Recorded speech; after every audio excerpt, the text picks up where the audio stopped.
Aquí el Señor le concede a Daniel una tercera visión con relación al futuro, pero solo a partir del imperio medo-persa, porque Babilonia ya había entrado en colapso cuando fue dada la profecía. Ya vimos los paralelismos que existen entre los 4 imperios metálicos de la visión de Nabucodonosor y las 4 bestias de la visión de Daniel 8. Son la misma profecía presentada de diferentes maneras. Ya vimos también que Daniel 7 añade nuevos elementos al bosquejo de la historia, detalles como por ejemplo el surgimiento y las actividades del cuerno pequeño. Ahora, la visión del capítulo 8, que estudiaremos esta semana, coincide notablemente con las visiones previas y añade bastante información adicional. El relato se vuelve cada vez más detallado. El protagonista de la visión de Daniel 8 nuevamente es el cuerno pequeño, pero presentado de otra forma. No es un cuerno pequeño que sale de la cuarta bestia, como en el capítulo 7, sino ahora en el capítulo 8 es un cuerno pequeño que sale del macho cabrío.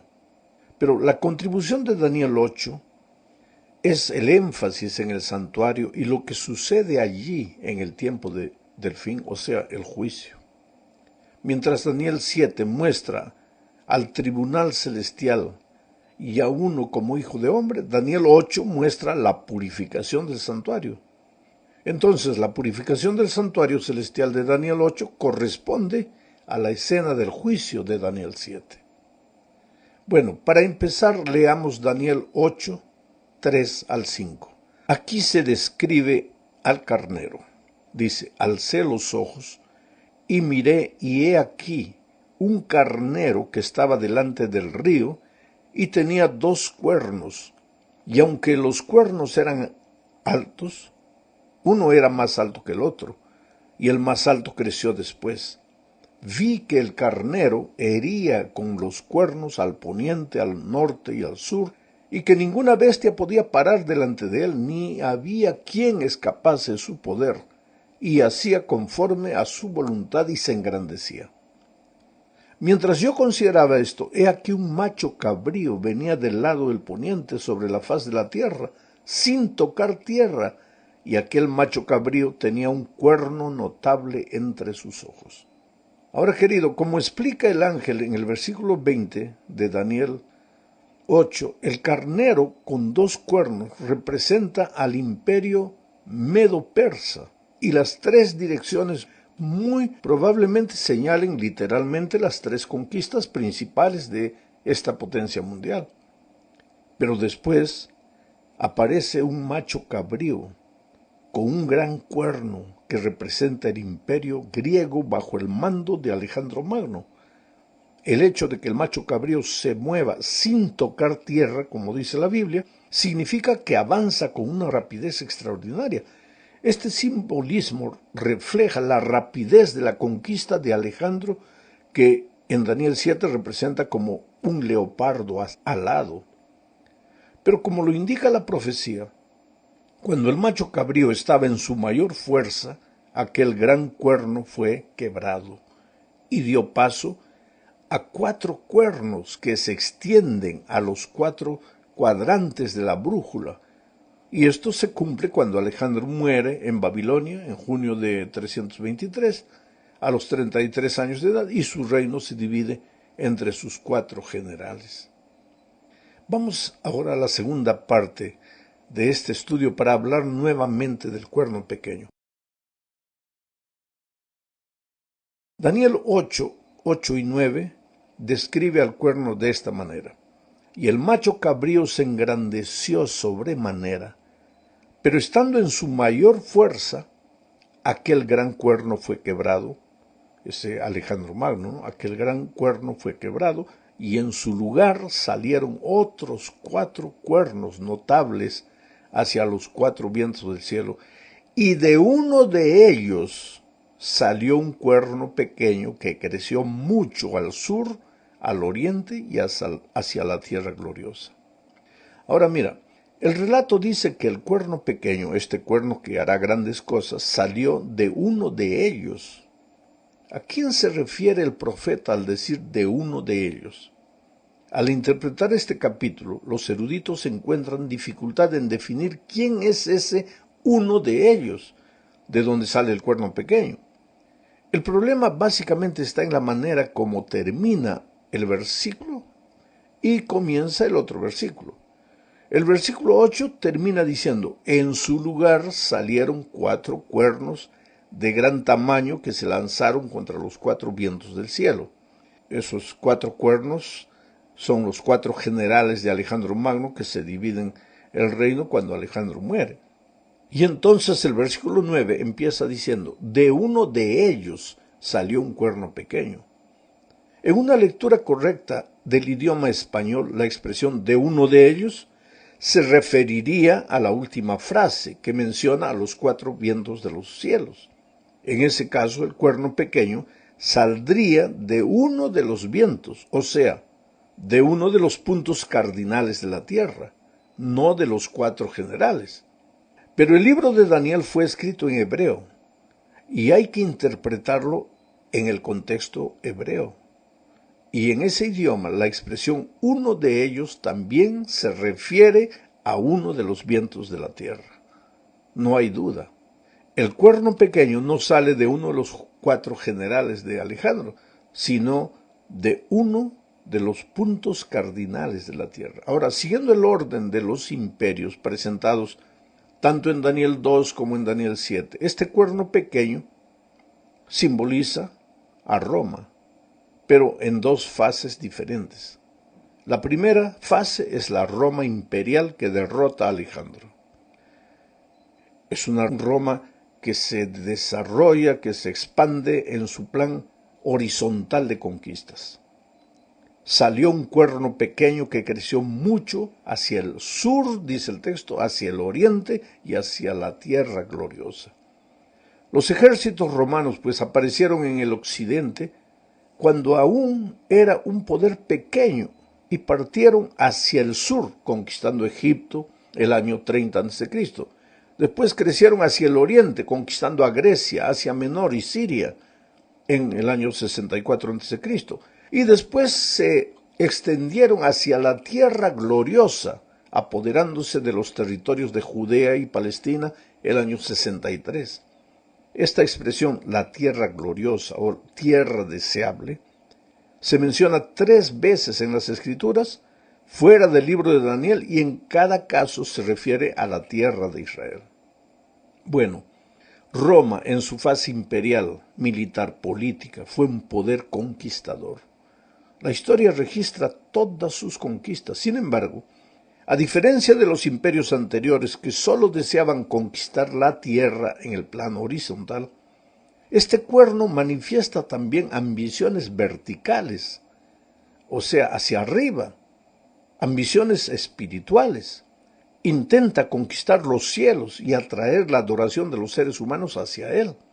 Entra en una lucha religiosa, se levanta contra Dios y hace guerra contra los que quieren permanecer fieles al Todopoderoso. Daniel 8, 10 y 11 dice, y se engrandeció hasta el ejército del cielo, y parte del ejército y de las estrellas se echó por tierra y las pisoteó. Aún se engrandeció contra el príncipe de los ejércitos, y por él fue quitado el continuo sacrificio, y el lugar de su santuario fue echado por tierra. Esto, querido, nos lleva necesariamente a la tercera parte de este estudio. En este contexto, la expresión ejércitos del cielo, contra los cuales se levantó el cuerno pequeño, esta expresión ejércitos del cielo se refiere al pueblo de Dios que permanece aquí en la tierra, pero tiene ciudadanía en el cielo. Filipenses 3:20 lo confirma al decir, mas nuestra ciudadanía está en los cielos. De esta manera podemos deducir sin forzar nada que los ejércitos que son perseguidos por el cuerno pequeño son los hijos obedientes de Dios en esta tierra, y las estrellas probablemente representen a sus líderes. Los emperadores romanos persiguieron a los judíos y a los cristianos. Cuando Roma destruyó Jerusalén y su templo el año 70 después de Cristo, murieron más de 1 millón de judíos. Y durante los primeros siglos de la era cristiana, los emperadores Nerón, Decio, Diocleciano asesinaron a miles de cristianos que rehusaron adorar al emperador. No hay duda de que el cuerno pequeño, en la forma de Roma política, persiguió y maltrató a los ejércitos del cielo. Pero hay una segunda característica de este cuerno. Se exaltó a sí mismo al punto de hacer guerra contra el príncipe de los ejércitos. Los versículos 9 y 10 presentaron los movimientos del cuerno pequeño sobre un plano horizontal, mientras que los versículos 11 y 12 de Daniel 8 muestran una dimensión vertical, lo que indica el cambio de actividades de la Roma política ahora para la Roma religiosa. ¿Quién es el príncipe de los ejércitos del cielo? En el libro de Josué, el comandante del ejército del Señor es un ser divino. En Josué 5:15 encontramos la siguiente declaración. Y el príncipe del ejército de Jehová respondió a Josué: quita el calzado de tus pies, porque el lugar donde estás es santo. Este príncipe del ejército de Jehová, sin duda ninguna, es aquel que es llamado el príncipe de los ejércitos de Dios en Daniel. Pero ¿de qué manera el cuerno pequeño se engrandeció contra Cristo, contra el príncipe de los cielos? Bueno, al usurpar abiertamente el ministerio de Cristo como el único mediador entre Dios y la humanidad. Roma religiosa pues se exaltó a sí mismo contra el príncipe del ejército y cumplió lo que dice 2 Tesalonicenses 2:4, que dice: el cual se opone y se levanta contra todo que se llama Dios y es objeto de culto, tanto que se sienta en el templo de Dios haciéndose pasar por Dios. Nadie puede sustituir a Cristo como mediador. Los seres humanos somos seres humanos. El pastor, el reverendo, el padre, son seres humanos. No podemos ocupar el lugar de Cristo como intermediario. Cristo, el pecador tiene que ir a Jesús directamente, sin intermediario humano. Ahora, la tercera actividad del cuerno pequeño es que quitó el continuo sacrificio y echó por tierra el lugar del santuario de Dios. ¿Cómo alguien puede quitar el sacrificio diario y echar por tierra el lugar del santuario de Dios?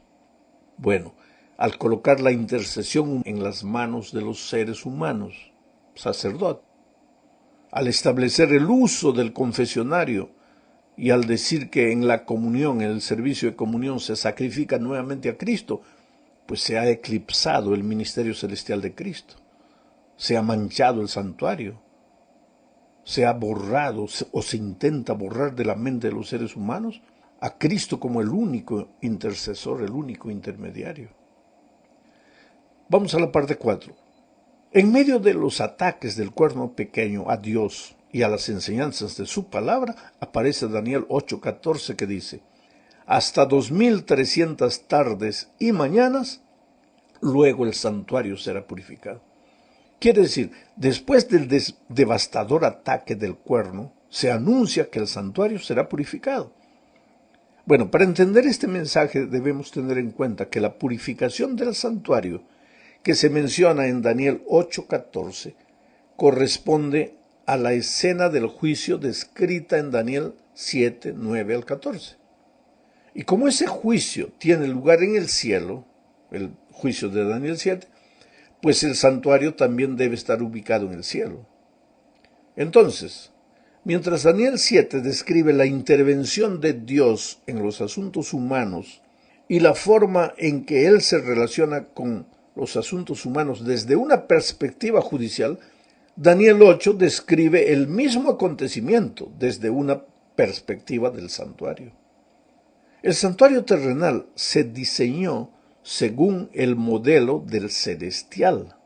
Ahora, ¿hay un santuario en el cielo? Pues lee la epístola a los hebreos y no hay cómo discutir que hay un santuario en los cielos y que el santuario de Israel en la tierra fue construido siguiendo el modelo de ese santuario celestial. El santuario en la tierra, el santuario de Israel, servía para ilustrar las amplias implicaciones del plan de salvación. En el santuario de Israel, todos los días los pecadores llevaban sus sacrificios al santuario, y ahí recibían el perdón de sus pecados confesados, ya que en cierto sentido los pecados se transferían al santuario. ¿Por qué? Porque el israelita iba, colocaba la mano en la ovejita, en el corderito, confesaba sus pecados, transfería sus pecados para la ovejita, pues la ovejita era sacrificada, la sangre era derramada y la sangre era llevada por el sacerdote al santuario. Por eso, en cierto sentido, los pecados del pecador eran arrojados al santuario, transferidos al santuario. Como resultado, el santuario se contaminaba, se manchaba.